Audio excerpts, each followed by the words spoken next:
The Road to War. Written and narrated by John Miro.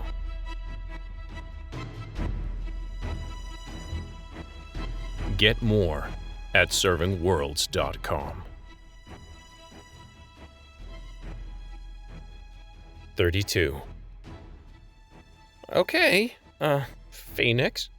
Willard was way confused by Lee's insistence on sticking with the call sign the monster doctors had given him, but he didn't come out and ask his questions.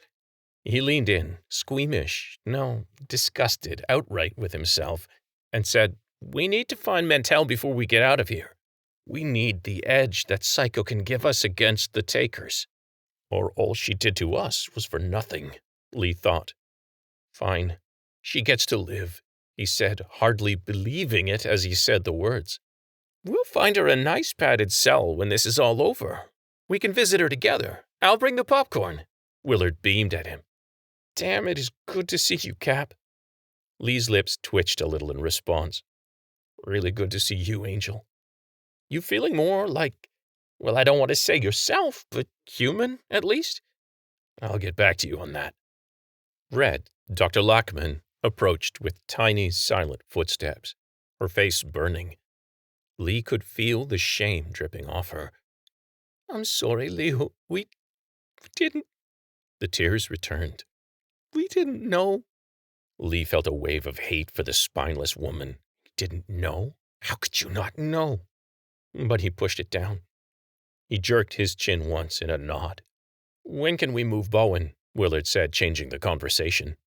Dr. Lachman's shame transformed into professional disapproval. "We shouldn't be moving him at all. Or you, or Lehu, or even Scotty. Your bodies are near collapse, and too many emergency stimulants will eventually overload your—" Willard held up a hand. "Janine is coming back. We can recover from overdose and exhaustion, but I don't think even Corina Mantell can glue our heads and arms back on." He blinked. "Can she?" Something in Lee woke up. He took a step forward and ended the discussion by his mere presence. "The doctors all take stims. Bowen too," he decided. Willard's expression shifted, recognizing it as an order, and the man nodded. Dr. Lachman stared at him in surprise, having never heard him assume authority before. "We'll carry some just in case, but we can boost our adrenals and block pain receptors without giving us worse shakes. Guns only work when you can aim straight."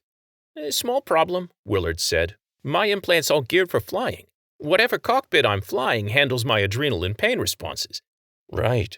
Stand still," Lee said, reaching his hand behind Willard's head. He pressed his wrist implant against the one on the back of his friend's skull. His long fingers laid against the ear on the other side of Willard's head, and the man flinched, but he stayed put. Lee wavered on his feet when the secondary implant under the skin of his wrist accessed Willard's.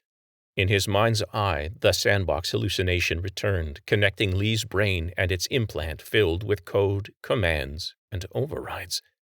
Lee's conscious mind was along for the ride, but he wasn't completely sure what his hand was doing.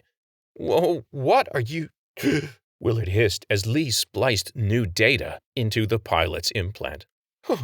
"How are you—" "Doctor," Lee called. "A hand?" "Just breathe," Dr. Lachman said, putting a hand on Willard's shoulder. "It's the same as any patch update. You just have to accept the input." Lee felt Willard accept the connection, felt the patch he was installing go active, and instantly his friend's pupils dilated and his body relaxed. "You gotta be shitting me," he sighed. Mentally, Lee unsocketed the network connection between implants and pulled his hand away. "Better?" Willard shuddered. "Way better. Was that the override?" Lee shook his head. "I won't do that. I waited until you allowed access." Willard rolled his neck and shoulders experimentally. "Right, you did." His eyes darted to Lee and away. "But you could, yeah?" Lee remembered the message from Janine. "They can never control you again." But could he control them now? With direct connection, like with Willard, perhaps. But Lee didn't want to know.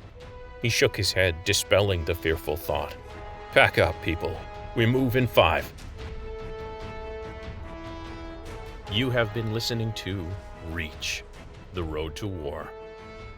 Written and narrated by John Miro. Music, All This by Kevin MacLeod at Incompetech.com. Hear more of the story at servingworlds.com. Thank you for listening.